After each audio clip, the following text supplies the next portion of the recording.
Hi friends, ఈరోజు మనం steamed egg curry ఎలా చేసుకోబోతున్నామో చూద్దాం.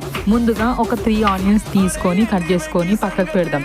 ఇప్పుడు దాంతోపాటు ఒక టమాటో కూడా తీసుకొని కట్ చేసుకొని పక్కకి పెట్టేసుకుందాం. ఓకేనా?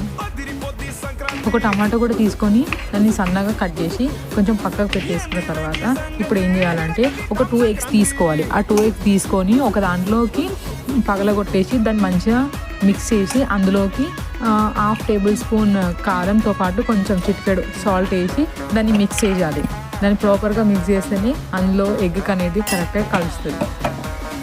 అందులో కారం వేసిన తర్వాత దాన్ని ఇట్లా మంచిగా మిక్స్ చేసుకున్నాక ఇప్పుడు ఏం చేయాలంటే స్టవ్ ఆన్ చేసుకొని ఒక దాంట్లో వాటర్ హీట్ చేసుకొని అందులో ఆ స్టీమ్ చేసుకున్న దాని నుంచి పెట్టేసేయాలి. ఇప్పుడు ఒక కడాయి తీసుకొని అందులో కొంచెం ఆయిల్ వేసుకొని జీలకర్ర మనకు కావాల్సినవి ఏమైతే ఉంటే అవన్నీ వేసుకొని ఆనియన్స్ వేసేయాలి. ఇందాక కట్ చేసి పెట్టుకున్న ఆనియన్స్ అన్నీ వేసుకోవాలి.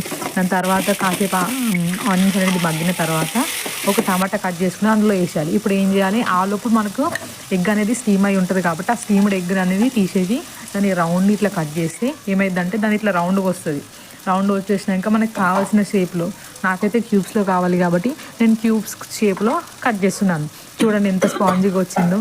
అట్లా క్యూబ్స్లా కట్ చేసుకొని పక్కన పెట్టేసుకోవాలి. ఇప్పుడు అందులో మనకు కావాల్సినది పసుపు, అల్లం ఎల్లిగడ్డ, కారం వేసుకొని ఒక్కసారి మిక్స్ చేసి వాటర్ పోయాలి. కొంచెం థిక్ కన్సిస్టెన్సీ వచ్చిన తర్వాత ఈ కట్ చేసుకున్న క్యూబ్స్ అనేది దానిలో వేసుకుంటే మన స్టీమ్ ఎగ్ కర్రీ అనేది కంప్లీట్ అయిపోతుంది.